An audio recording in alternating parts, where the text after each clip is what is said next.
Welcome back to the channel. Last video में हमने section 6 तक सेल्स टैक्स एक्ट को कवर किया था। आज इंशाल्लाह सेक्शन 7 ऑनवर्ड्स इसको पढ़ते और समझते हैं। Section 7 determination of tax liability कि जो सेल्स टैक्स की लायबिलिटी है, जो टैक्स पे करना है फेडरल बोर्ड ऑफ रेवेन्यू को, जो गवर्नमेंट के ट्रेजरी में हुकूमती ख़जाने में जमा करवाना है, वो किस तरह लायबिलिटी निकलेगी, उसका फॉर्मूला भी इस सेक्शन के अंदर दिया गया है। सब सेक्शन 1 में वो कहता है कि सब्जेक्ट टू द प्रोविजंस। अब इसमें सेक्शन 8 भी और यहाँ पे सेक्शन 73 भी मेंशन है। इनके अंदर जो चीज़ें दी गई हैं, वो कंडीशंस अगर पूरी होंगी तभी अलाउ करेगा ये सेक्शन के अंदर, तभी जो रजिस्टर्ड पर्सन है उसको ये इजाज़त होगी कि वो अपना इनपुट एडजस्ट कर सके अपने आउटपुट टैक्स के साथ, अगर इन 3 सेक्शंस की रिक्वायरमेंट्स पूरी हो रही हैं। सेक्शन 8 और 8 बी को इंशाल्लाह इसी वीडियो में कवर करेंगे, तो आपको उसकी भी एक अंडरस्टैंडिंग हो जाएगी। तो सेक्शन 8 बेसिकली अभी मैं बता देता हूँ कि वो कुछ चीज़ों को, कुछ लिस्ट दी हुई है उसके अंदर, एक चीज़ें बताई हुई हैं कि जिन गुड्स के ऊपर, जिन टैक्सेबल सप्लाईज के ऊपर जो इनपुट टैक्स है वो एडमिसिबल नहीं है। और सेक्शन 8 बी में जो एडजस्टेबल इनपुट टैक्स की एक लिमिट बताई गई, यानी 90%, और भी उसमें आगे चीज़ें उसमें बताई। इंशाल्लाह जब इन दो सेक्शंस में जाएंगे तो फर्दर उसको पढ़ते हैं। सेक्शन 73 के बारे में इंशाल्लाह हम फ्यूचर की किसी वीडियो में बात करेंगे, लेकिन फ़िलहाल ये बता देता हूँ कि उसमें ये लिखा हुआ है कि जो पेमेंट है किसी सप्लायर को या वेंडर को, वो अगर तो बिलो 50,000 है तो वो कैश में की जा सकती है, लेकिन अगर 50,000 से अबव है तो उसको बैंकिंग चैनल से पे करना है। और उसमें फिर ऑप्शन भी दिए गए हैं कि डेबिट क्रेडिट कार्ड का इस्तेमाल भी कर सकते हैं। वो इंशाल्लाह जब सेक्शन 73 को पढ़ेंगे तो उसमें फर्दर उसको पूरे डिटेल के अंदर समझेंगे इंशाल्लाह। तो यहाँ पे बेसिकली उसको जस्ट मैंने थोड़ा सा आपको एक समझने की तारुफ ही कराया उसका। तो ये 3 सेक्शंस की जो रिक्वायरमेंट्स हैं, ये पूरी होंगी तभी जो रजिस्टर्ड पर्सन है वो अपना इनपुट टैक्स एडजस्ट कर सकता है अपने आउटपुट टैक्स के साथ। और यहाँ एक चीज़ और भी मेंशन है कि इनपुट टैक्स पेड और पेएबल, ये इम्पोर्टेंट है क्योंकि इसमें इस तरह होता है कि हमारे जो कारोबार चल रहे हैं पाकिस्तान में, बल्कि दुनिया में भी, क्रेडिट पे ज़्यादा काम होता है। उधार पे, यानी कंपनी ने माल ले लिया और वो क्रेडिट टर्म सेट हो जाती हैं कि 30 डेज, 60 डेज या 90 डेज। कुछ सिर्फ केसेस में ऐसे होता है कि वो जो सप्लायर है या वेंडर, वो कहता है मुझे एडवांस में ही सारे पेमेंट चाहिए, और यहाँ मुझे कैश में पेमेंट चाहिए, मैं फ़ौरन पेमेंट चाहिए, उसके अलावा वो माल देने को तैयार नहीं होता। तो वो बहुत यानी कि थोड़े केसेस होते हैं। ज़्यादातर जो वेंडर्स उनके साथ उधार पे, क्रेडिट पे ही बिजनेस चल रहा होता है। तो इन दो केसेस को अगर सामने रखें, सपोज पेड के अंदर किसी वेंडर को हम ऑलरेडी पे कर चुके हैं, उसकी जो पेमेंट थी उसकी सप्लाईज के अगेंस्ट वो पे कर दी है। और पेबल से मुराद है कि चीज़ें तो उससे ले ली हैं, लेकिन अभी हमने उसको 30 डेज बाद, 60 डेज बाद, या जो भी क्रेडिट टर्म्स उसके साथ सेट हुई हैं, तब हमें उसको पे करना है। लेकिन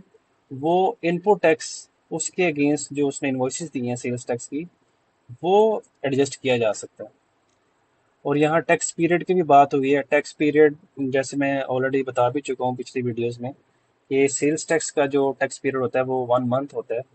वो कोई भी, जैसे ये मंथ अगस्त का चल रहा है तो इसमें 1 अगस्त से लेके 31 अगस्त तक ये एक टैक्स पीरियड होगा। इसी तरह इस पैराग्राफ में अगर आप शुरू की जो लाइन उसको पढ़ें, पहली लाइन अगर पढ़ें, तो वहाँ लिखा है कि टैक्सेबल सप्लाईज मेड और टू बी मेड। अब इसमें इस तरह एक सिनेरियो हो सकता है कि सपोज किसी मैन्युफैक्चरर ने गुड्स बना ली, वो टैक्सेबल गुड्स थी, अब उसने अपने वेयर हाउस में रख ली हैं, तो लेकिन उसने वो सप्लाई करनी है। जो तो उसने सप्लाई ऑलरेडी कर दी है, वो भी उस पे उसने आउटपुट टैक्स लगाया, ठीक है, उसको भी अपने इनपुट के साथ एडजस्ट, इनपुट उसके साथ एडजस्ट करेगा। और जो अभी करनी है, जो वेयर हाउस में उसके पड़ी हैं लेकिन वो है टैक्सेबल गुड्स हैं, उनको भी कर सकता है। एक यहाँ पे जो चीज़ मेंशन की है कि जो सेक्शन 3 के अंदर जो सब सेक्शन 1 नहीं है फर्दर टैक्स के ऊपर जो 4% है, वो सपोज किसी बायर को किसी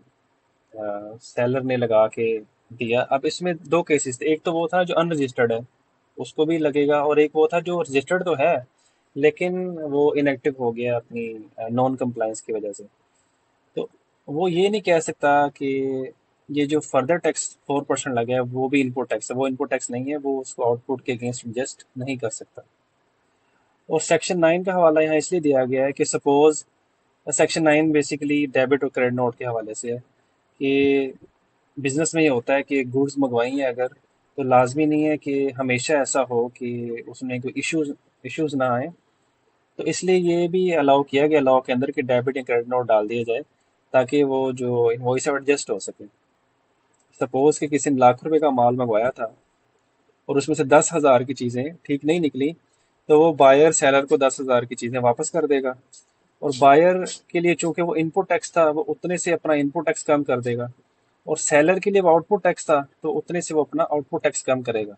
बायर डेबिट नोट डालेगा और सेलर क्रेडिट नोट। लेकिन यहाँ पे एक रिस्ट्रिक्शन भी अब एप्लीकेबल है, जो भी हम आगे फर्दर डिस्कस करेंगे इस वीडियो में इंशाल्लाह।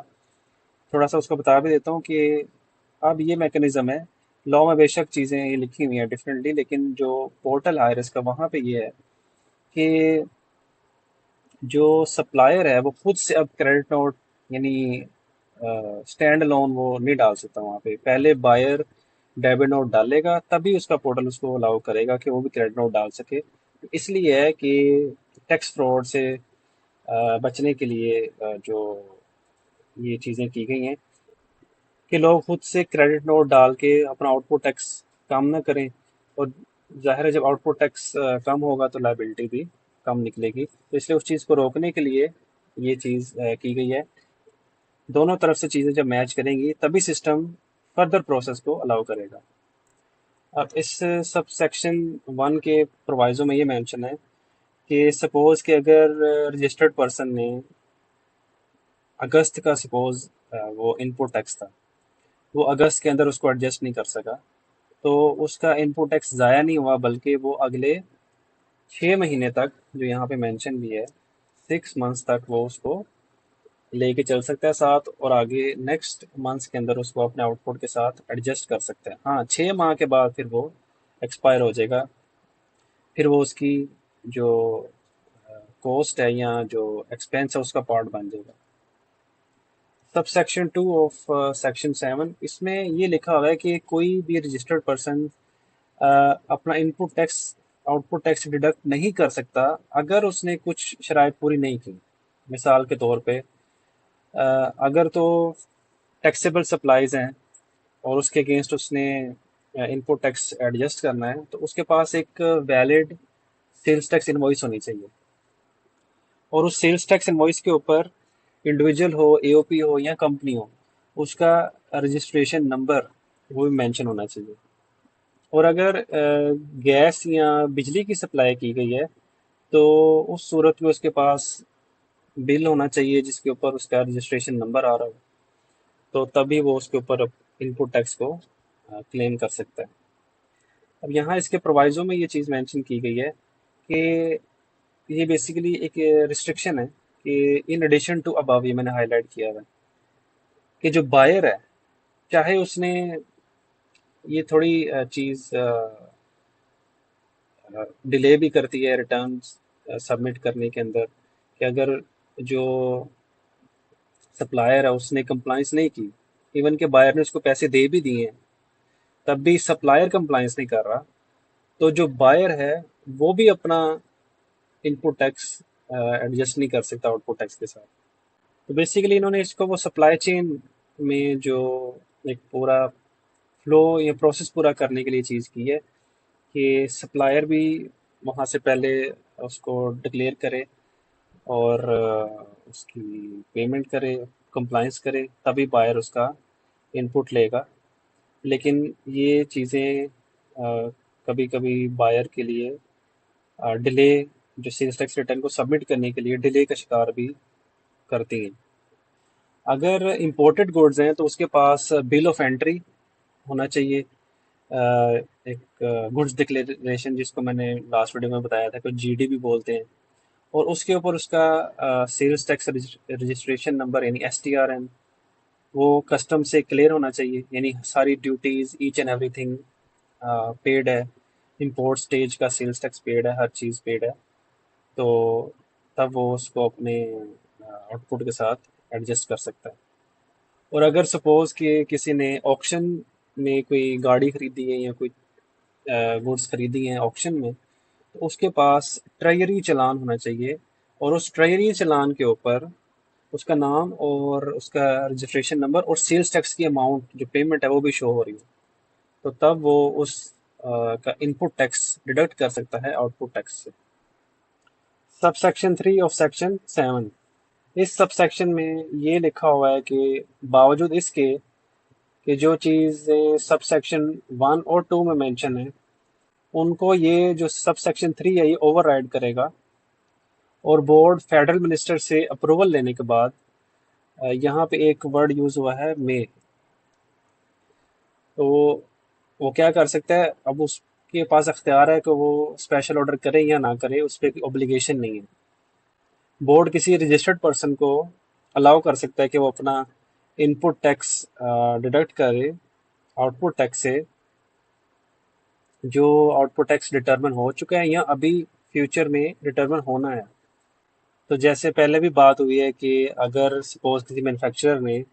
गुड्स टैक्सेबल गुड्स बना के रखी हैं और कुछ उसने सप्लाई कर दी, तो उस पे तो उसका आउटपुट टैक्स डिटरमिन हो गया। लेकिन अभी उसके कुछ वेयर हाउस में पड़ी हैं, है वो टैक्सेबल गुड्स ही हैं, लेकिन अभी सप्लाई नहीं की और उसके ऊपर उसने सेल्स टैक्स इनवॉइस भी जारी नहीं की, आउटपुट टैक्स नहीं लगाया, तो वो उनके अगेंस्ट भी अपना इनपुट टैक्स एडजस्ट कर सकता है। तो इस सब सेक्शन 3 के हवाले से अगर आपकी कोई डिफरेंट अंडरस्टैंडिंग है तो आप मेरे साथ शेयर करें, मैं उसको इंशाल्लाह अप्रिशिएट करूंगा, और उससे मेरे भी इल्म में इजाफा होगा। सब सेक्शन 4 ऑफ सेक्शन 7, ये भी ओवर राइडिंग सब सेक्शन है। ये यहाँ पे मेंशन है कि बावजूद इसके कि इस एक्ट में कुछ भी मौजूद है या इस एक्ट के अंडर जो रूल्स बनाए गए हैं, सेल्स टैक्स रूल्स जो बनाए हैं इस एक्ट के अंडर, वो उनको ओवरराइड करेगा ये सब सेक्शन 4। और जो फेडरल गवर्नमेंट है, वो यहाँ फिर अगेन मे का वर्ड यूज़ हुआ है, वो क्या करेगी, एसआरओ जारी करने के बाद ऑफिशियल गजट में वो अलाउ कर सकती है रजिस्टर्ड पर्सन को, किसी एक पर्सन को या क्लास ऑफ पर्सन को, किसी सेक्टर को, किसी इंडस्ट्री को, कि वो क्या कर सके, to deduct such amount of input tax. Suppose कि जिस तरह सेक्शन 8 बी में 90% की एक वैल्यू दी गई है, तो फेडरल गवर्नमेंट के पास इस सब सेक्शन से इख्तियार आ रहा है कि वो उसको कोई और अमाउंट, जैसे सपोज 100% भी कर सकते हैं, उसको 80% या जिस तरह वो उसको बेहतर समझे उस तरह से परसेंटेज को या जो वैल्यू है उसको, या जो इनपुट टैक्स की अमाउंट है उसको बता सकते हैं कि इतनी अमाउंट वो डिडक्ट कर सकते हैं रजिस्टर्ड पर्सन अपने आउटपुट टैक्स में से। इसकी अगर एक मिसाल देखें, एक सिनेरियो अगर बनाएं कि सपोज कि एक नेशनल प्रोजेक्ट है, या बोर्ड किसी स्पेसिफिक इंडस्ट्री को या किसी सेक्टर को ये कहता है कि आप अपना 100% इनपुट टैक्स डिडक्ट कर सकते हैं आउटपुट टैक्स से। इसको अगर हम डिफरेंट एंगल से भी देखें कि सपोज कि कोई इंडस्ट्री स्ट्रगल कर रही है, तो उसको भी एक सहारा देने के लिए इस सब सेक्शन का इस्तेमाल किया जा सकता है। सब सेक्शन 5 ऑफ सेक्शन 7, इस सब सेक्शन में वेस्टेज ऑफ मटेरियल के ऊपर एक रिस्ट्रिक्शन की बात की गई है कि सपोज कि बोर्ड कह सकता है कि इस इंडस्ट्री को 5%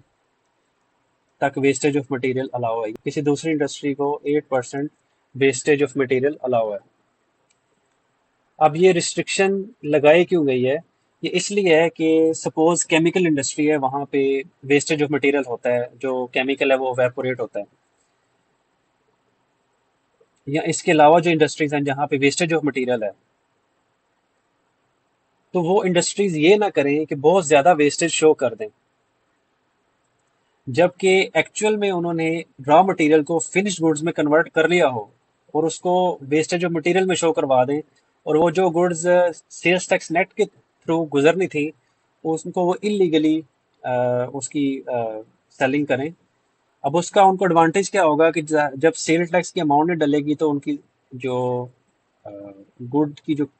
कॉस्ट है वो कम होगी। दूसरा ये कि उनका जो आउटपुट टैक्स है वो कम शो होगा, जब आउटपुट टैक्स कम शो होगा तो इनपुट टैक्स की अमाउंट ऑब्वियसली जब ज़्यादा शो होगी तो उनकी लायबिलिटी भी कम निकलेगी। और एक और रिस्ट्रिक्शन जो ये लगाई गई है कि जो वेस्टेज ऑफ मटेरियल, वो जो गुड्स जो वेस्ट हो गई उनके ऊपर जो इनपुट टैक्स ऑलरेडी क्लेम किया हुआ था उस पे भी रिस्ट्रिक्शन हो जाएगी। ऐसा नहीं है कि एक तरफ से वो वेस्टेज ऑफ मटेरियल वाले गुड्स पे इनपुट टैक्स भी क्लेम कर लें और वेस्टेज शो करवा के अपना आउटपुट टैक्स भी कम शो कर दें। यानी आउटपुट टैक्स भी कम हो गया, इनपुट टैक्स ज़्यादा हो गया तो लायबिलिटी कम निकलेगी। इससे हुकूमत के ख़जाने में कम पैसे जमा होंगे। तो इस हवाले से ये सबसेक्शन 5 ऑफ सेक्शन 7 बहुत इंपॉर्टेंट है। सेक्शन 7A, अब इसमें वो बात करता है कि जो value added tax, value addition tax, VAT, levy and collection of tax on specified goods on value addition, और ये ओवर राइडिंग है इसका सबसेक्शन 1 कि इस एक्ट के अंदर या इस एक्ट के अंडर जो रूल्स बने हैं उसमें कुछ भी मेंशन हो, ये subsection 1 of section 7A over ride करेगा उनको। अब ये जो टेक्स्ट यहाँ मैंने हाईलाइट किया हुआ है इसको मैं इस पूरे पैराग्राफ को समराइज कर देता हूँ। ये यहाँ पे वैट की बात हो रही है। ये यहाँ से अगर पढ़ें कि on the difference between the value of supply for which the goods are acquired, यानी जो बाइंग की गई थी रजिस्टर्ड पर्सन की तरफ से, उसने जो गुड्स परचेज की और फिर उसमें उसने वैल्यू एडिशन करके उसको जब बेचा, या अगर वैल्यू एडिशन नहीं भी की, सेम हालत में भी उसने बेच दिया है, तो अगर उसने बाय किया था कोई सामान 100 रुपये का, सिंपल मिसाल रखने के लिए, और 120 का उसने बेच दिया, तो ये 20 रुपये, तो ये वो वैल्यू है जिसके ऊपर सेल्स टैक्स आयद किया जाएगा और कलेक्ट किया जाएगा। अब यहाँ पे ये मेंशन है कि be divide and collected on the difference, तो ये वो डिफरेंस हो गया, ये उसने बाय किया था और ये उसने सेल किया, तो डिफरेंस जो है वो 20 रुपये का है और इसके ऊपर फिर टैक्स को आयद किया जाएगा और कलेक्ट किया जाएगा। और ये जो वैल्यू एडिशन टैक्स है ये कुछ सूरतों के अंदर एक इजाफी टैक्स है। मिसाल के तौर पे जैसे इंपोर्ट है, इंपोर्ट स्टेज पे उसने अगर 3% सपोज उसने वैट, ऑल इम्पोर्टेड गुड्स हम सेक्ट अभी देखते भी हैं, ये 12th schedule, all imported goods के ऊपर ये मिनिमम वैल्यू एडिशन टैक्स है 3%, वो उसने दिया और ये मिनिमम वैल्यू एडिशन टैक्स 3% दिया, और जब आगे वो सप्लाई चेन में जाएगा उसको दोबारा से उसके फिर 18% भी उससे सेल्स टैक्स जो है वो कलेक्ट किया जाएगा, तो ये टोटल उस बंदे का 21% सेल्स टैक्स हो जाएगा। तो ये इसलिए इजाफी टैक्स है उसके ऊपर। Sub section 2 of section 7A, यहाँ पे ये भी ओवर राइडिंग सब सेक्शन है कि इस एक्ट के अंदर या इस एक्ट के अंडर जो रूल्स बने हैं उसमें कुछ भी मौजूद है, ये जो सब सेक्शन 2 है ये ओवर राइडिंग है, उनको ओवर राइड करेगा। इस सब सेक्शन में 12th स्केड्यूल का हवाला दिया गया है, तो अभी हम इंशाल्लाह इसको 12th स्केड्यूल को देखते हैं कि ये बात की गई है यहाँ पे कि जो गुड्स वहाँ पे मेंशन है उनके ऊपर वही रेट्स एप्लीकेबल होंगे जो कि 12th स्केड्यूल के अंदर दिए गए हैं, और जो रिस्ट्रिक्शंस या कंडीशन या लिमिटेशन या प्रोसीजर वहाँ पे बताए गए हैं उन्हीं के मुताबिक ये सारा प्रोसेस होगा। तो अभी हम इसको 12th स्केड्यूल को देखते हैं। ये है 12th स्केड्यूल।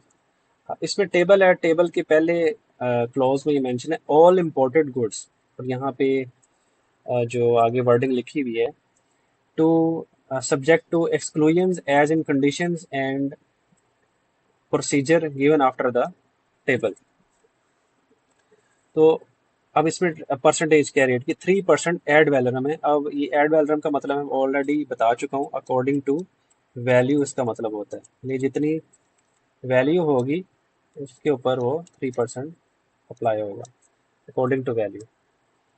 अब यहाँ नीचे प्रोसीजर एंड कंडीशंस भी दी गई है इसी 12th स्केड्यूल के अंदर। अब यहाँ पहले पॉइंट में ये मेंशन है कि जो sales tax minimum value addition का जो पेबल है इस स्केड्यूल के अंदर,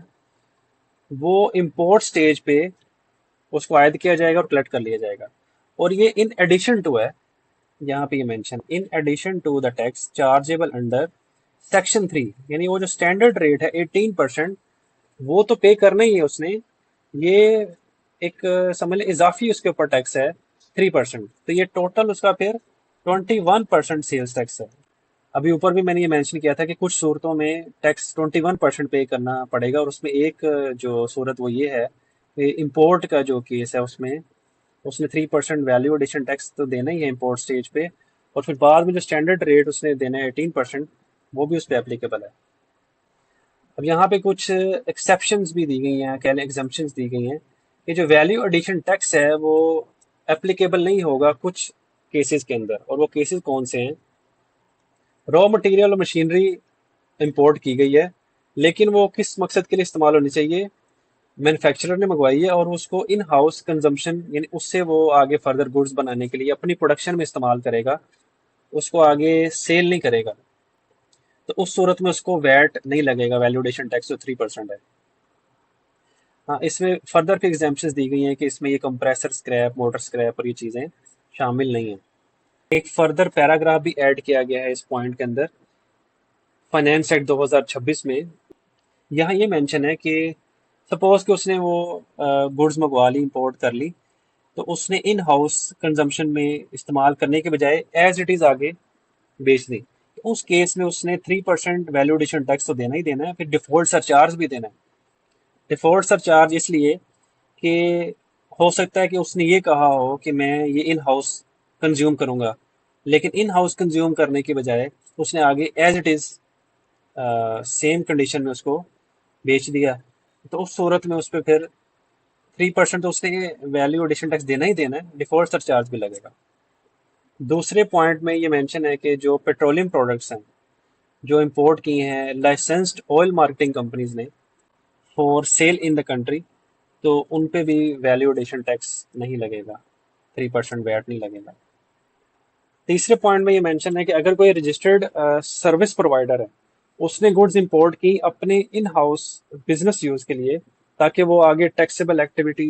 जनरेट कर सके, और उसका ये इंटेंशन नहीं है कि वो उसको फर्दर सप्लाई करेगा, तो उस पर भी 3% वैट एप्लीकेबल नहीं है। और यहाँ पे एक पूरी लिस्ट प्रोवाइड की गई है, इसको आप एक दफ़ा पढ़ लें। एक पॉइंट जो मजीद मैं बताना चाहता हूँ कि जो थर्ड स्केड्यूल की आइटम्स हैं, जो गुड्स हैं जिन पे रिटेल प्राइस बेसिस पे टैक्स पे किया जाता है, वो भी इसके जो एग्जाम्पशन में आती हैं, वैल्यू एडिशन टैक्स उस पर भी नहीं होगा। तीसरे पॉइंट में ही लिखा हुआ है कि जो इंपोर्ट स्टेज पे 3% वैल्यू एडिशन टैक्स पे किया गया है इम्पोर्टर की तरफ से, वो एडजस्टेबल है, यानी वो उसको अपने आउटपुट टैक्स के साथ एडजस्ट कर सकता है।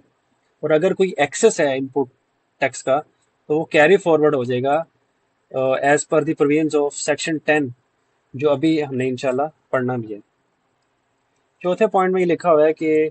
रिफंड ऑफ टैक्स सिर्फ उस बंदे को मिलेगा जो जीरो रेटेड सप्लाईज कर रहा है, उसके अलावा जो केस है उसको रिफंड नहीं मिलेगा।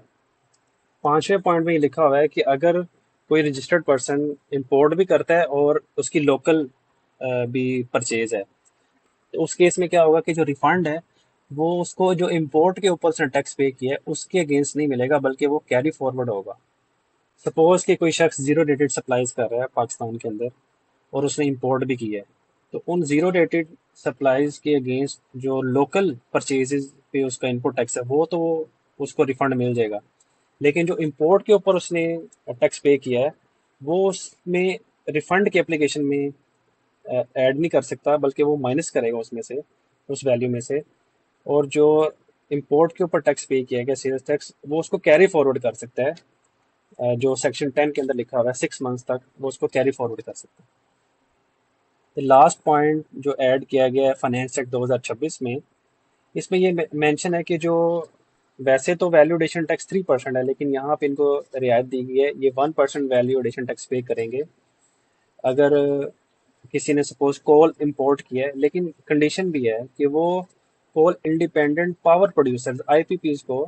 जाना चाहिए, सप्लाई होना चाहिए, तभी ये 1% एप्लीकेबल होगा। इस सबसेक्शन के प्रोवाइजो में मेंशन है कि फेडरल गवर्नमेंट एसआरओ जारी करने के बाद अमेंड कर सकती है 12th स्केड्यूल को। अब इसका मैं आपको एक एसआरओ भी दिखाता हूँ कि जिसमें उन्होंने 12th स्केड्यूल को अमेंड किया है।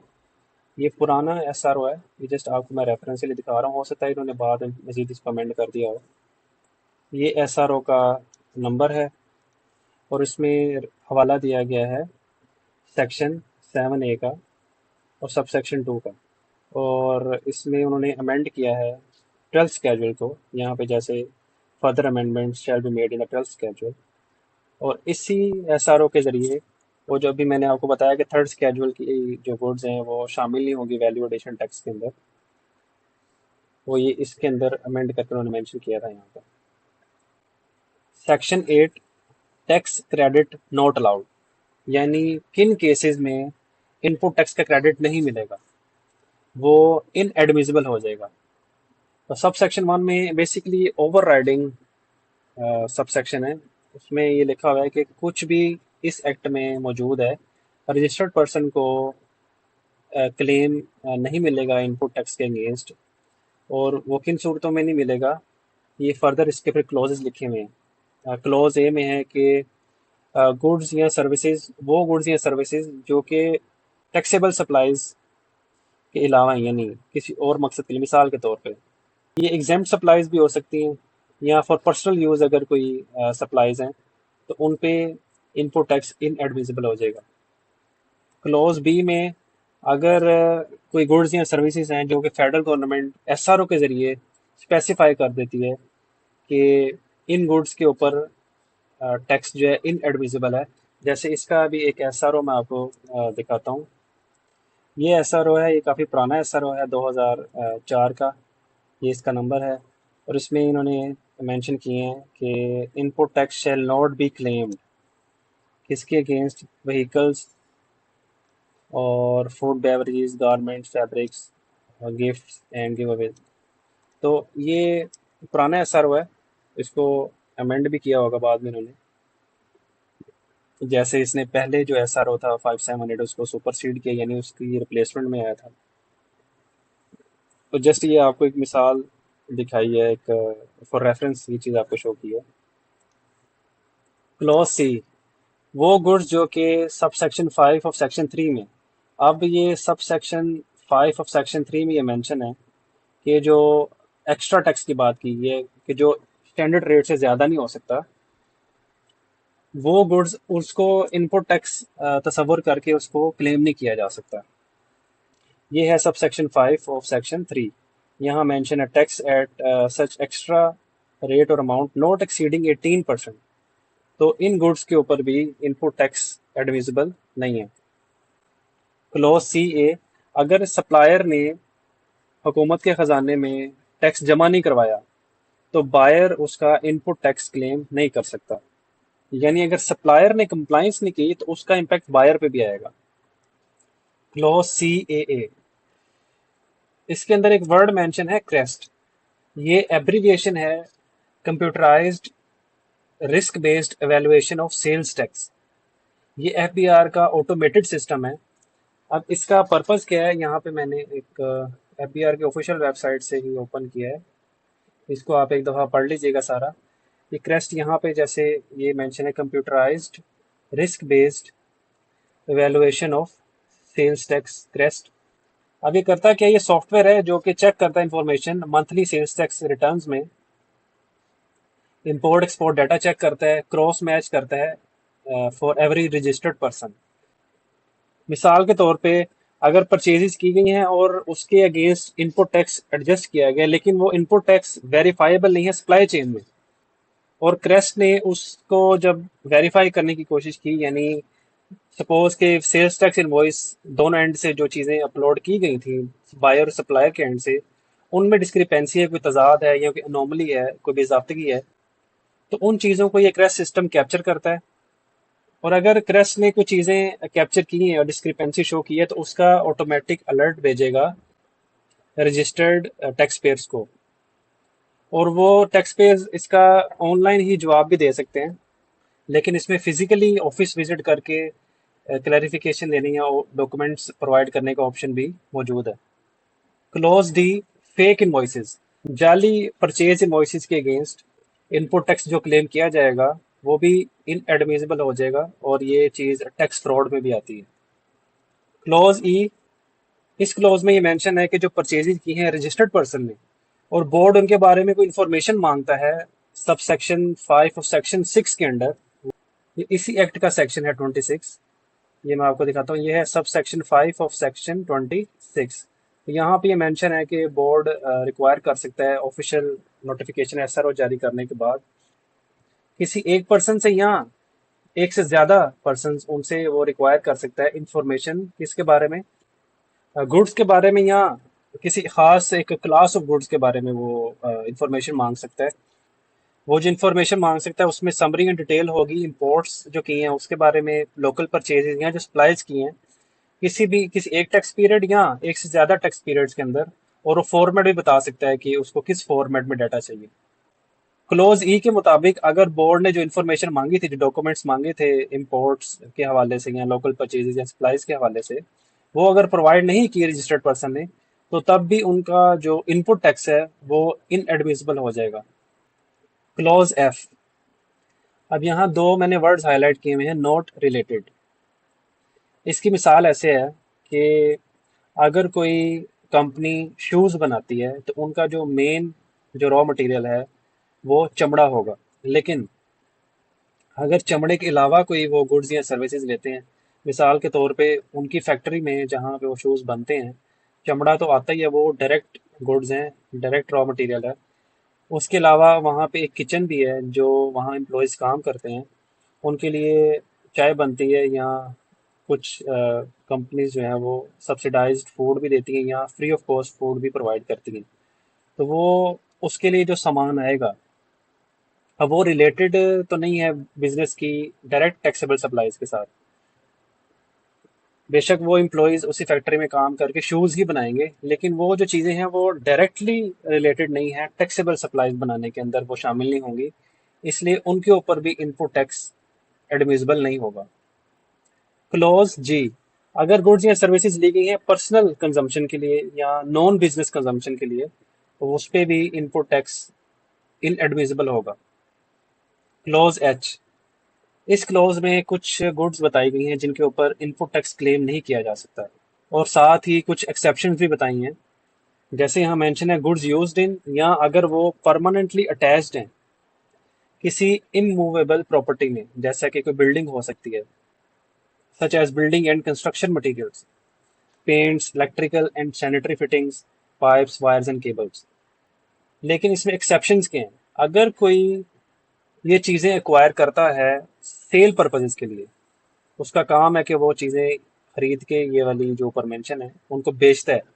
या वो डायरेक्ट यूज़ करेगा प्रोडक्शन में या मैन्युफैक्चर ऑफ टैक्सेबल गुड्स में, तो फिर उसके ऊपर इनपुट टैक्स अलाउ होगा, यानी रजिस्टर्ड पर्सन इनपुट टैक्स को क्लेम कर सकता है। इस क्लॉज के अंदर ये मेंशन है प्री फैब्रिकेटेड बिल्डिंग्स। इसकी मैं आपको एक मिसाल दिखाता हूँ कि जैसे ये एक प्री फैब्रिकेटेड बिल्डिंग की मिसाल हो सकती है। इसके अंदर लिविंग के लिए सारी फैसिलिटीज़ दी होती हैं। इस तरह की जो कंटेनर बेस्ड बिल्डिंग्स होती हैं वो आपने कंस्ट्रक्शन साइट्स पे देखी होंगी कि जहाँ पे लेबर ने काफ़ी देर तक उधर ही साइट पे रहना होता है, तो उनके जो सोने के का जो इंतज़ाम किया होता है वो इस तरह की प्री फैब्रिकेटेड बिल्डिंग्स वहाँ प्लेस की होती हैं, ताकि लेबर को बार बार आने जाने, अब कुछ लेबर आउट ऑफ सिटी से भी हो सकती है, तो उनको मूव ना करना पड़े, डेली कम्यूट ना करना पड़े, बल्कि वो साइट पे स्टे कर लें। तो अगर प्री फैब्रिकेटेड बिल्डिंग्स भी हैं तो उसके ऊपर भी इनपुट टैक्स एडमिसिबल होगा। नेक्स्ट क्लॉज में फर्दर कुछ गुड्स हैं जिनके ऊपर टैक्स इनपुट टैक्स एडमिसिबल नहीं होगा, उनका हवाला दिया गया, जैसे व्हीकल्स हैं और उसका कस्टम्स एक्ट का जो चैप्टर है और जो स्केड्यूल उसका भी हवाला दिया गया। इसके हवाले से मैंने आपको एक एसआरओ भी दिखाया था, वो दोबारा मैं आपको शो करवा देता हूँ। जैसे एसआरओ है 490, ये 2004 का एसआरओ है। इसमें लिखा हुआ था कि व्हीकल्स फॉलिंग, इसी तरह फिर वही सेम चैप्टर का और स्केड्यूल का हवाला दिया गया।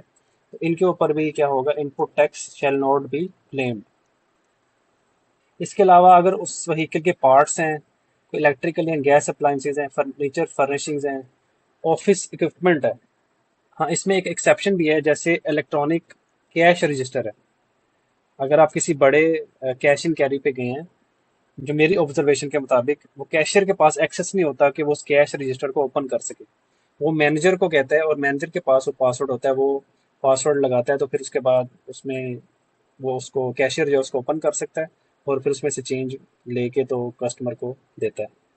तो ये जो इलेक्ट्रॉनिक कैश रजिस्टर्स हैं ये एक्सेप्शन है, यानी ये इसके अंदर फॉल नहीं करते कि इनके ऊपर इनपुट टैक्स एडमिसिबल नहीं होगा। और फर्दर एक्सेप्शंस क्या या एग्जाम्पशंस क्या दी गई हैं कि अगर ये गुड्स सेल परचेज के लिए, अगेन वही रूल जो पिछले क्लॉज में था, कि अगर ये सेल या रीसेल पर्पजेस के लिए एक्वायर की जाती हैं तो फिर उन पे इनपुट टैक्स एडमिसिबल होगा। क्लॉज जे,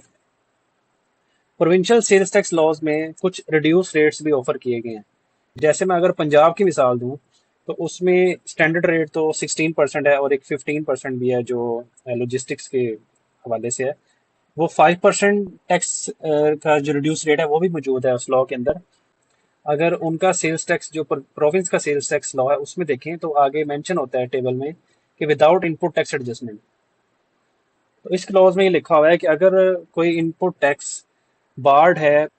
प्रोविंशियल सेल्स टैक्स लॉ में तो उसका इनपुट टैक्स एडमिसिबल नहीं होगा। नेक्स्ट क्लॉज है के। अब इसके अंदर 7% एक रेट दिया हुआ है, लेकिन इसका जो रेफरेंस एट्थ स्केड्यूल का दिया है, एट्थ स्केड्यूल के अंदर कोई भी 7% का रेट अब मौजूद नहीं है। पहले ये होगा जिस पे इन्होंने कहा है कि अगर इंपोर्ट या परचेज करेंगे एग्रीकल्चर मशीनरी या उसका इक्विपमेंट तो उस पर जो 7% रेट है उसके ऊपर इनपुट टैक्स क्लेम नहीं किया जा सकता। लेकिन फिलहाल जो मैंने चेक किया है कि एट्थ स्केड्यूल के अंदर ये 7% का रेट मौजूद नहीं है। अब ये क्लोज यहाँ पे क्यों मौजूद है, मेरी अंडरस्टैंडिंग के मुताबिक, जो कि गलत भी हो सकती है, आप इसको करेक्ट भी कर सकते हैं, इसको इसलिए एक्सक्लूड नहीं किया कि शायद दोबारा से 7% रेट अगर कभी ऑफर करना पड़े तो ये क्लोज ऑलरेडी इसमें लॉ के अंदर मौजूद है ताकि दोबारा से लॉ को अमेंड ना करना पड़े। नेक्स्ट क्लॉज में ये मेंशन है कि buyer sales tax return file करने लगा था लेकिन सप्लायर की तरफ से जो गुड्स थी वो डिक्लेयर ही नहीं की गई, या उसने जो टैक्स पे करना था बायर ने तो उसको टैक्स दे दिया उसके अमाउंट के साथ, लेकिन सप्लायर ने वो हुकूमत को जमा ही नहीं करवाया, एफपीआर को जमा नहीं करवाया। तो उस सूरत में भी बायर इनपुट टैक्स क्लेम नहीं कर सकता। यानी सप्लायर की तरफ से जो कंप्लाइंस है वो भी जरूरी है। यहाँ पे जनरल नॉलेज के लिए मैं थोड़ा सा आपको प्रोसेस बता देता हूँ कि फिर ये होता है कि जो बायर है वो फिर सप्लायर से रब्ता करता है और उसको कहता है कि आपकी वजह से हमारी रिटर्न रुकी हुई है, तो आप कंप्लाइंस करें ताकि हमारी जो रिटर्न रुकी हुई है वो हम टाइमली उसको सबमिट कर सकें। नेक्स्ट क्लोज है एम। अब इसमें ये लिखा है कि अगर सप्लाईज की गई हैं अनरजिस्टर्ड डिस्ट्रीब्यूटर को, और यहाँ पे मैंने जो हाईलाइट किया हुआ है ऑन प्रो रेटा बेसिस। अब इसका क्या मतलब है, सपोज कि कोई रजिस्टर्ड पर्सन है और उसने अनरजिस्टर्ड डिस्ट्रीब्यूटर को सप्लाईज की, और उसने सप्लाई करते हुए जो इन्वॉइसेस थी उसके ऊपर एनआईसी या एनटीएन उस बंदे का जो कि अनरजिस्टर्ड डिस्ट्रीब्यूटर है वो उस पे मेंशन नहीं था, तो उस केस में क्या होगा, तो जो सेलर है उसका उतनी ही अमाउंट का इनपुट टैक्स रोक लिया जाएगा। मिसाल के तौर पे सेलर रजिस्टर्ड था और उसने अनरजिस्टर्ड पर्सन यानी डिस्ट्रीब्यूटर को सेल्स की, तो उसके पूरे मंथ के अंदर मिसाल है 1 लाख रुपए का उसका इनपुट टैक्स बनता है, और उसने 20,000 की उसमें से जो गुड्स थी वो सप्लाई की अनरजिस्टर्ड डिस्ट्रीब्यूटर को। तो अब इस पूरे 1 लाख के ऊपर उसको ऐसे नहीं होगा कि 1 लाख की अमाउंट पे ही उसका सारा इनपुट टैक्स रोक लिया जाएगा, ऐसा नहीं है। बल्कि प्रो डाटा का मतलब है कि जितनी अमाउंट की उसने अनरजिस्टर्ड डिस्ट्रीब्यूटर को सप्लाईज की हैं उतनी ही अमाउंट का इनपुट टैक्स उसका रोका जाएगा, यानी इनएडमिसिबल हो जाएगा। सब सेक्शन 2 ऑफ सेक्शन 8, यहाँ ये मेंशन है कि अगर कोई रजिस्टर्ड पर्सन दोनों सप्लाईज करता है, टैक्सेबल भी और नॉन टैक्सेबल सप्लाईज भी, तो उसको सिर्फ उतना ही इनपुट टैक्स क्लेम मिलेगा जो कि टैक्सेबल सप्लाईज के हवाले से। सब सेक्शन 3 ऑफ सेक्शन 8, कोई भी ऐसा शख्स जिसके पास STRN यानी सेल्स टैक्स रजिस्ट्रेशन नंबर नहीं है, वो अनरजिस्टर्ड पर्सन है सेल्स टैक्स में, वो इनपुट टैक्स क्लेम नहीं कर सकता, चाहे उसने जो सप्लाई की है वो टैक्सेबल सप्लाईज ही है, लेकिन क्योंकि वो रजिस्टर्ड नहीं है इसलिए उसको वो क्लेम नहीं कर सकता, उसके ऊपर जो इनपुट टैक्स है वो उसको एडजस्ट नहीं कर सकता या क्लेम नहीं कर सकता। सब सेक्शन 5 ऑफ सेक्शन 8, ये ओवर राइडिंग सब सेक्शन है। जैसे यहाँ मेंशन है कि कुछ भी कंटेन है किसी और लॉ में या किसी कोर्ट का कोई डिसीजन है। अब इसमें बताना क्या चाहता है वो ये है कि 1998 1 दिसंबर 1998 से पहले जो फिक्स्ड बेसिस पे टैक्स पे किया गया है उनके अगेंस्ट इनपुट टैक्स क्रेडिट नहीं मिलेगा, चाहे कोर्ट का कोई भी डिसीजन है या किसी और लॉ में कुछ भी मेंशन है, तो ये सब सेक्शन उसको ओवरराइड करेगा। सब सेक्शन 6 ऑफ सेक्शन 8, इसमें ये लिखा हुआ है कि जो बोर्ड है उसके पास एक इख्तियार है और वो अप्रूवल भी लेगा पहले फेडरल मिनिस्टर से, और ये ओवर राइडिंग सब सेक्शन है ये किसी भी और लॉ में कुछ भी मेंशन है, या इवन कि इसी एक्ट की किसी प्रोविजन में मेंशन है कुछ भी, लेकिन ये जो सब सेक्शन है उसको ओवरराइड करेगा। और बोर्ड क्या कर सकता है, फेडरल मिनिस्टर से अप्रूवल के बाद वो स्पेसिफाई कर सकता है गुड्स या क्लास ऑफ गुड्स कि जो सप्लाई नहीं की जा सकती अनरजिस्टर्ड पर्सन को। अब इसका मैं आपको एक एसआरओ भी दिखाता हूँ। ये एसआरओ है 488, ये 2004 का ही एसआरओ है। अब यहाँ पे ये लिखा हुआ है कि फॉलोइंग गुड्स और class of goods shall not be supplied to any person who is not registered under this act. अब वो कौन सी गुड्स हैं, ये यहाँ पे एक लिस्ट दी गई है। ये वो गुड्स हैं जो अनरजिस्टर्ड पर्सन को सप्लाई नहीं की जा सकती। और ऑब्वियसली ये पुराना एसआरओ है, तो इसको मे बी अमेंड भी किया गया हो बाद में, कि जैसा कि इस एसआरओ ने भी सुपरसीड किया था पुराने एसआरओ को, यानी उसके रिप्लेसमेंट में आया था। सेक्शन 8A ये लाइबिलिटी के हवाले से है कि ज्वाइंट और सेवरल लाइबिलिटी है बायर और सेलर की, उसके बारे में बात करता है। लेकिन इस पे जो बर्डन ऑफ प्रूफ है, जो साबित करना है कि डिपार्टमेंट ने, कि बायर की नॉलेज में ये चीज़ थी, कि उसको पता था कि ये जो सप्लायर है ये कंप्लाइंस नहीं करेगा और ये टैक्स पे नहीं करेगा, या उसके ये नॉलेज में ये चीज़ थी कि ये माजी में भी, सिर्फ एक मिसाल दे रहा हूँ, माजी में भी वो इस तरह टैक्स के हवाले से उसका अच्छा रिकॉर्ड नहीं है, तो उस सूरत में जो टैक्स नहीं अदा हुआ वो दोनों की ज्वाइंट और सेवरल लाइबिलिटी है, यानी बायर और सप्लायर की, कि वो उसको अदा करें। लेकिन ऐसा नहीं है कि बोर्ड किसी को भी कह दे कि इसके नॉलेज में ये चीज़ थी, बल्कि उसको साबित करने का जो बर्डन है वो भी डिपार्टमेंट के ऊपर, यानी एफबीआर के ऊपर है। यहाँ एक वर्ड यूज हुआ है सस्पेक्ट, यानी अगर बायर को शकूक शुबहात हैं, उसको शक है सप्लायर पे कि ये जो टैक्स है ये अदा नहीं करेगा, तो उसके हवाले से बेसिकली यहाँ ये वर्ड यूज किया गया। और प्रोवाइजो में ये मेंशन है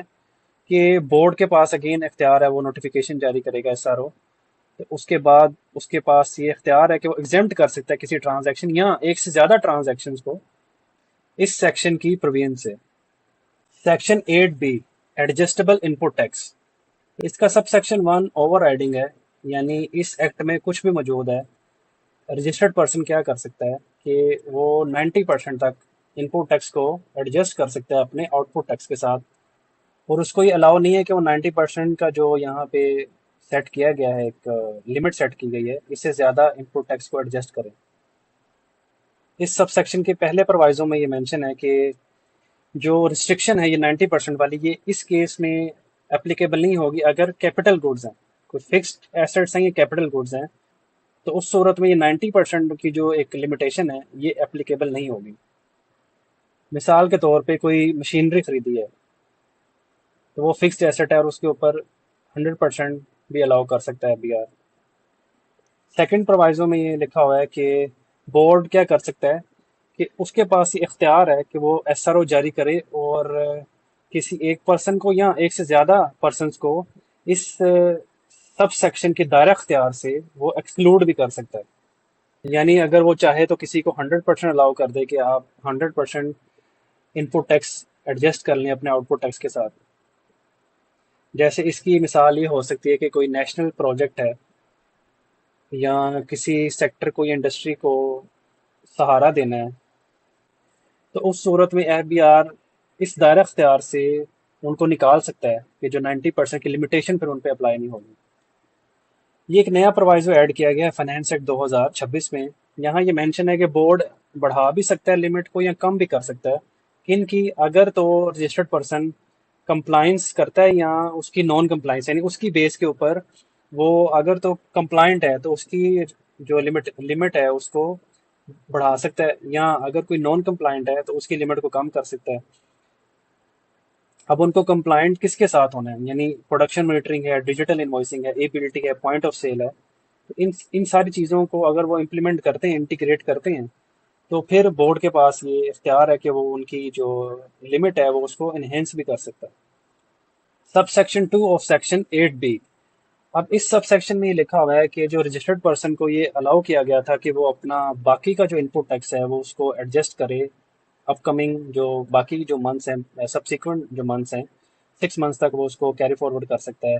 या जो उसको रिफंड का ऑप्शन है वो उसको अलाउ नहीं होगा। किन कंडीशंस के ऊपर वो यहाँ मेंशन है, अगर तो रजिस्टर्ड पर्सन सपोज कंपनी है और वो कंपनीज ऑर्डिनेंस 1984 के अंडर रजिस्टर्ड थी, लेकिन अब इसको लॉ को चेंज कर दिया गया। अब इसका नाम कंपनीज एक्ट 2017 है। तो उसके ऊपर ये रिक्वायरमेंट थी कि वो अपने अकाउंट्स, एनुअल ऑडिटर अकाउंट्स जो है वो फर्निश करें या सबमिट करें, और वो सर्टिफाई होने चाहिए ऑडिटर से। और एक्सटर्नल ऑडिटर्स ये चीज़ वेरीफाई करें कि जो एनुअल अकाउंट्स हैं उनके अंदर किसी किस्म का कोई इशू नहीं है, और जो इनपुट टैक्स की एडजस्टमेंट की गई है वो उसी लिमिटेशन के अंदर है जो कि 90% ऊपर मेंशन किया गया है।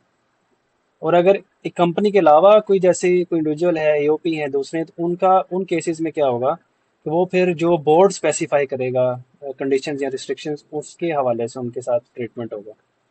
यानी वो जो रिस्ट्रिक्शंस या कंडीशंस बोर्ड ने स्पेसिफाई की हैं, अगर वो पूरी करेंगे तो तभी उनको वो अलाउ करेगा इनपुट टैक्स एडजस्टमेंट या रिफंड।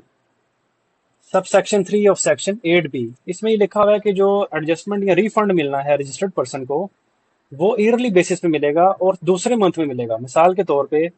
जो रजिस्टर्ड पर्सन है उसका टैक्स ईयर खत्म हुआ 30 जून को, तो अब उसको सेकंड मंथ में मिलना है, यानी जुलाई और अगस्त। फिर अगस्त में उसको वो रिफंड मिलेगा और ईयरली बेसिस पे उसको मिलना है। Sub section 4 of section 8 B, ये ओवर राइडिंग सब सेक्शन है कि जो सब सेक्शन 1 और 2 में कुछ भी मेंशन है, बोर्ड क्या कर सकता है एसआरओ जारी करने के बाद, वो तजवीज़ कर सकता है कोई भी लिमिट इनपुट टैक्स को एडजस्ट करने की। जैसे ऊपर 90% थी, तो वो किसी एक पर्सन को या एक से ज़्यादा पर्सन के लिए कोई और लिमिट भी सेट कर सकता है। और बोर्ड इस्तेमाल कर सकता है जो data based automated risk management system है, जैसे ऊपर हमने क्रेस्ट की बात की थी, उस सिस्टम का इस्तेमाल करते हुए बोर्ड मौखर कर सकता है एक खास इनपुट टैक्स, या कोई फिक्स हायर या लोअर लिमिट्स भी सेट कर सकता है उस सिस्टम का इस्तेमाल करते हुए। इस सब सेक्शन के प्रोवाइजो में ये मेंशन है कि कोई रजिस्टर्ड पर्सन अगर वो चाहे तो वो कंटेस्ट भी कर सकता है जो एक्शन लिया गया है इस सब सेक्शन के अंडर, और वो एप्लीकेशन और डॉक्यूमेंट सबमिट करवाए कमिश्नर को, और कमिश्नर फिर डिसाइड करेगा 30 डेज के अंदर उस एप्लीकेशन का कोई फैसला देगा। Sub section 4 A of section 8 B, ये ओवर राइडिंग सब सेक्शन है, और इसमें ये लिखा हुआ है कि जो सब सेक्शन 1, 2 और 3 हैं उसमें कुछ भी मेंशन हो, जो लोकली मैन्युफैक्चर्ड इलेक्ट्रिक व्हीकल्स हैं उनको जो रिड्यूस रेट ऑफर किया गया है 8 स्केड्यूल में, वो अपने आउटपुट टैक्स के साथ एडजस्ट करेंगे उसका इनपुट। तो अगर उनके पास कोई एक्सेस इनपुट टैक्स मौजूद है, यानी जो पहले इनपुट टैक्स है उसको एडजस्ट कर लिया और अभी भी उनके पास इनपुट टैक्स पड़ा है, तो वो उसको कैरी फॉरवर्ड नहीं कर सकते, बल्कि वो उसको अपनी कॉस्ट का एक्सपेंस का पार्ट बनाएंगे, क्योंकि उनको बोर्ड की तरफ से ऑलरेडी रिड्यूस रेट ऑफर है। तो दो डबल बेनिफिट उनको नहीं मिल सकता, यानी एक तो वो रिड्यूस रेट भी ले लें और फिर उसको कैरी फॉरवर्ड करते हुए इनपुट टैक्स तो बेशक उनको अलाउ है, लेकिन उतना ही जितना उनकी आउटपुट टैक्स के साथ एडजस्ट हो जाए, और बाकी जो एक्सेस बचेगा उसका कोई भी कैरी फॉरवर्ड उनको ऑप्शन नहीं मिलेगा। Sub section 5 of section 8 B, यहाँ ये लिखा है कि कोई ऑडिटर, जैसे ऊपर हमने बात की है कि अगर कंपनी के केस में उनके जो अकाउंट्स हैं वो सर्टिफाई होने चाहिए एक्सटर्नल ऑडिटर से, तो अगर कोई ऑडिटर गिल्टी पाया जाता है, यानी वो किसी किस्म की मिली भगत के साथ कंपनी के साथ उनको सर्टिफिकेट दे देता है, जबकि उनके अकाउंट्स में वो चीज़ें उस तरह से मौजूद नहीं है, उनके अकाउंट्स ठीक नहीं है, लेकिन ऑडिटर उसको मिसकंडक्ट उसने किया है और उसको सर्टिफिकेट जारी कर दिया है, तो ये लॉ रेफर कर रहा है एक और लॉ की तरफ जो कि चार्टर्ड अकाउंटेंट्स के हवाले से है, जो ऑर्डिनेंस है 1961 का। तो उसके अंदर जो सेक्शन 20 डी है उसके मुताबिक एक्शन लिया जाएगा उस जो पर्टिकुलर ऑडिटर है उसके खिलाफ। अब वो एक्शंस क्या हो सकते हैं कि उसको कोई फाइन किया जा सकता है, हैवी पेनल्टी की जा सकती है, या उसका लाइसेंस ही कैंसिल किया जा सकता है, यानी वो चार्टर्ड जो अकाउंटेंसी है वो प्रैक्टिस ही नहीं कर सकता। Sub section 6 of section 8 B, इसमें ये लिखा हुआ है कि अगर टीयर 1 रिटेलर्स, जिसकी हमने डेफिनेशन भी पढ़ी थी शुरू की कुछ वीडियोस में, अगर वो अपने रिटेल आउटलेट पे, ये लाजमी है उनके लिए कि वो अपने रिटेल आउटलेट पे पॉइंट ऑफ सेल इंटीग्रेट करें, तो अगर वो उसमें कामयाब नहीं रहते, अगर किसी आउटलेट के ऊपर उनका पॉइंट ऑफ सेल इंटीग्रेट नहीं है ड्यूरिंग अ टैक्स पीरियड और पार्ट देयर ऑफ, यानी पूरे मंथ में या महीने के किसी हिस्से में भी, जैसे ये जो पॉइंट ऑफ सेल है इसमें डिस्कनेक्शन के इश्यूज भी आते हैं, और अगर उसको ठीक नहीं करवाते अपने आईटी डिपार्टमेंट से, और वो उसी तरह डिस्कनेक्ट ही रहता है। तो जो एडजस्टेबल इनपुट टैक्स है वो जो 90% अलाउ ऑन है वो 60% पे आ जाएगा। और इसके साथ ये भी हो सकता है, ये वैसे मैं आपको एक केस बता रहा हूँ कि बोर्ड के जो नुमाइंदे हैं, जो एफबीआर के जो एम्प्लॉयज़ ऑफिसर्स हैं, वो किसी भी वक्त उनके पास इख्तियार है, वो किसी भी रिटेल आउटलेट पे जाके ये इंटीग्रेशन चेक कर सकते हैं कि इनवॉइसेस के ऊपर एफबीआर का नंबर जनरेट हो रहा है। और अगर वहाँ पे ये चीज़ें नहीं पाई जाती, उनके पास इंटीग्रेशन प्रॉपर नहीं है और वो जो एफबीआर का नंबर प्रिंट नहीं हो रहा, तो उनको वो फाइन भी कर सकते हैं या शॉप भी सील कर सकते हैं। Section 9, debit and credit note. इसके बारे में थोड़ी बात भी हुई थी जब हम सेक्शन 7 पढ़ रहे थे, डिटर्मिनेशन ऑफ टैक्स लाइबिलिटी, वहाँ भी इसका हवाला दिया गया। अब सपोज कि किसी बायर ने गुड्स बाय की और उसमें कुछ चीज़ें उसके स्टैंडर्ड के मुताबिक या कुछ चीज़ों में कोई डिफेक्ट था, तो उसने उसको वापस करना है और वो टैक्सेबल सप्लाई थी। तो उस सूरत में बायर डेबिट नोट डालेगा और जो सप्लायर है वो क्रेडिट नोट पोर्टल पे अपलोड करेगा। लेकिन यहाँ कुछ इंपॉर्टेंट चीज़ें हैं जो जहन में रखना ज़रूरी है। पहले हम ये देखते हैं कि वो कौन से रीजंस हैं जिसकी बेस पे डेबिट या क्रेडिट नोट डाला जा सकता है। कैंसिलेशन ऑफ सप्लाई, यानी जो सप्लाई मंगवाई थी सप्लायर से वही कैंसिल हो गई या उसमें से कुछ हिस्सा कैंसिल हो गया। रिटर्न ऑफ गुड्स, कुछ अमाउंट ऑफ गुड्स जो है वो वापस कर दी है, या अगर सारी भी गुड्स रिटर्न कर दी हैं और लेकिन पहले उसके अगेंस्ट सेल्स टैक्स इनवॉइस ले ली थी, वो पोर्टल पे अपलोड भी थी, तो उसके अगेंस्ट फिर वो डेबिट नोट डाला जाएगा। नेचर ऑफ सप्लाई में कोई चेंज आ गया है, यानी पहले जो गुड्स थी वो किसी और नेचर की थी, अब कोई और नेचर की सप्लाई मंगवाई जा रही है, या वैल्यू ऑफ सप्लाई में चेंज आया। ये कुछ सिनेरियोज हैं, इसके अलावा भी कोई इवेंट हुआ है तो उस केस में डेबिट या क्रेडिट नोट डाला जा सकता है। अब ये तो वो बातें हैं जो लॉ में लिखी हुई हैं, लेकिन पोर्टल पे सिनेरियो थोड़ा डिफरेंट है। पोर्टल पे अब ये हुआ है कि बायर पहले डेबिट नोट डालेगा, तब अलाउ करता है सप्लायर का सिस्टम कि वो क्रेडिट नोट डाल सके। ये इसलिए किया गया है कि पहले ये होता था कि सप्लायर्स क्रेडिट नोट डाल के अपना आउटपुट टैक्स कम कर लेते थे, जिसकी वजह से उनकी टैक्स लायबिलिटी भी कम निकलती थी। लेकिन अब इसको सप्लाई चेन के प्रोसेस के साथ प्रॉपरली जोड़ दिया गया, यानी पहले डेबिट नोट डालेगा बायर की तरफ से, देन सप्लायर का सिस्टम अलाउ करेगा, आईरिस पोर्टल अलाउ करेगा उसको क्रेडिट नोट डालने के लिए। इस तरह सिस्टम के पास ये ऑप्शन आ जाएगा कि वो दोनों डेबिट और क्रेडिट नोट्स को आपस में क्रॉस मैच कर सकते हैं। तो इसके प्रोसेस के हवाले से मैं थोड़ा आपको बताता हूँ कि जब सेल्स टैक्स इनवॉइस अपलोड होती है पोर्टल पे, तो आईरिस पोर्टल उस इनवॉइस के अगेंस्ट एक यूनिक रेफरेंस नंबर जनरेट करता है। तो जब डेबिट नोट डालने लगेंगे तो उस इनवॉइस का जो रेफरेंस नंबर है उसका हवाला डेबिट नोट के अंदर जब देंगे तो ऑटोमेटिकली वो वैल्यूज उठा लेगा। जितनी अमाउंट की एडजस्टमेंट करनी है वो करके तो उसको सेव किया जाएगा। तो जो ओरिजिनल इनवॉइस है और जो डेबिट नोट डाला है उनका जो आपस में जो डिफरेंस है वो अभी टैली हो जाएगा, यानी जो पहले सेल्स टैक्स इनवॉइस की अमाउंट थी उसके अगेंस्ट अब जो डेबिट नोट डाला गया है तो उसके अंदर से इनपुट टैक्स उतना कम हो जाएगा। Section 10, refund of input tax. Sub section 1 में ये लिखा हुआ है कि जो शख्स जीरो रेटेड सप्लाईज करता है लोकली या एक्सपोर्ट किया उसने, जीरो रेटेड होती है एक्सपोर्ट, वो उसको एडजस्ट तो कर नहीं सकता क्योंकि उसकी सप्लाईज ही जीरो रेटेड है। तो उसके अगेंस्ट उसको रिफंड मिलता है एफबीआर की तरफ से। तो वो जब एप्लीकेशन देगा अपने रिफंड की, तो जैसे मैंने यहाँ हाईलाइट किया हुआ है कि उसको 45 डेज के अंदर अंदर उसका रिफंड मिलना चाहिए, एज पर लॉ तो यही है। लेकिन रियल सिचुएशंस में रिफंड डिले भी हो जाते हैं लोगों के। इस सब सेक्शन के प्रोवाइजो में ये मेंशन है कि अगर तो कोई शख्स registered person zero rated supplies नहीं करता या एक्सपोर्ट नहीं करता, तो उनको रिफंड नहीं मिलेगा, बल्कि उनका जो इनपुट टैक्स है वो कैरी फॉरवर्ड होगा। जैसे हमने पहले भी पढ़ा है कि वो 6 मंथ्स तक उसको एडजस्ट कर सकता है अपने आउटपुट टैक्स के साथ। और सेक्शन 8 बी का भी हवाला दिया गया यहाँ पे कि जैसे सेक्शन 8 बी में हमने पढ़ा है कि 90% तक इनपुट टैक्स एडजस्ट किया जा सकता है और बाकी जो बचेगा अगेन उसको कैरी फॉरवर्ड किया जा सकता है। सेकंड प्रोवाइजो में ये लिखा हुआ है कि बोर्ड कोई फिक्स रेट भी प्रेस्क्राइब कर सकता है रिफंड का। जैसे अगर जिस बंदे ने जीरो रेटेड सप्लाईज की हैं और उसने लोकल परचेजेस भी की थी, यानी रॉ मटेरियल ख़रीदा था, उसकी डिटेल में जाने की बजाय, यानी उसने कितनी क्वांटिटी में क्या चीज़ खरीदी और उसकी सेल्स टैक्स की इनवॉइस कितनी थी, उसको सारा कैलकुलेट करने के बजाय वो एक लंबा प्रोसेस है, उसको फिक्स रेट पे, जैसे तो कह सकता है कि टेक्सटाइल सेक्टर के अंदर जितने लोग हैं उनको इतने परसेंट रिफंड मिले करेगा या मिलेगा, बजाय इसके कि वो डीप उसमें जाएं, एक एक इनवॉइस सेल्स टैक्स की चेक करें, वो फिक्स रेट भी प्रेस्क्राइब कर सकते हैं। सब सेक्शन 2 ऑफ सेक्शन 10, इसमें ये लिखा है कि अगर रजिस्टर्ड पर्सन के जिम्मे कोई डिफॉल्ट सरचार्ज है, यानी उसने कोई पेनल्टी पे करनी है, कोई भी वो लॉ जो कि बोर्ड एडमिनिस्टर करता है, जैसे कस्टम्स एक्ट है या और किसी लॉ के अंदर उसने पेनल्टी या डिफॉल्ट सरचार्ज देना है, तो पहले वो पेनल्टी और डिफॉल्ट सरचार्ज पे करेगा, तब उसको रिफंड अलाउ किया जाएगा। सब सेक्शन 3 ऑफ सेक्शन 10, इसमें ये लिखा है कि अगर कोई शख्स रिफंड क्लेम करता है जो कि उसका बनता नहीं था क्लेम करना,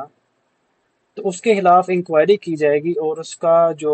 प्रोसीडिंग्स है वो कंप्लीट की जाएंगी 60 दिन के अंदर। लेकिन अगर 60 दिन के अंदर वो इंक्वायरी कंप्लीट नहीं होती तो उसको एक्सटेंड किया जा सकता है 180 डेज, यानी 6 मंथ्स तक। लेकिन ये एक्सटेंशन कोई भी ऐसा शख्स नहीं कर सकता कि जिसका जो रैंक है वो एडिशनल कमिश्नर इनलैंड रेवेन्यू से नीचे है। और इन सारी प्रोसीडिंग्स का जो मैक्सिमम जो पीरियड है वो 9 मंथ्स होगा, इससे ज़्यादा नहीं हो सकता। मिसाल के तौर पे उनको ये बताना पड़ेगा कि पहले 60 डेज में क्यों नहीं कंप्लीट हुई प्रोसीडिंग्स, फिर 180 डेज का एक्सटेंशन लिया गया और अब 9 मंथ्स तक मैक्सिमम जो एक्सटेंशन है उसको भी अवेल किया जा रहा है। तो ये जो रीजंस हैं उनको इन राइटिंग रिकॉर्ड करने पड़ेंगे। इस वीडियो को मैं यहीं एंड कर रहा हूँ, और इंशाल्लाह नेक्स्ट वीडियोस में फर्दर सेक्शंस को पढ़ेंगे और इंशाल्लाह उनको अच्छे से अंडरस्टैंड करने की कोशिश करेंगे। अल्लाह हाफिज़।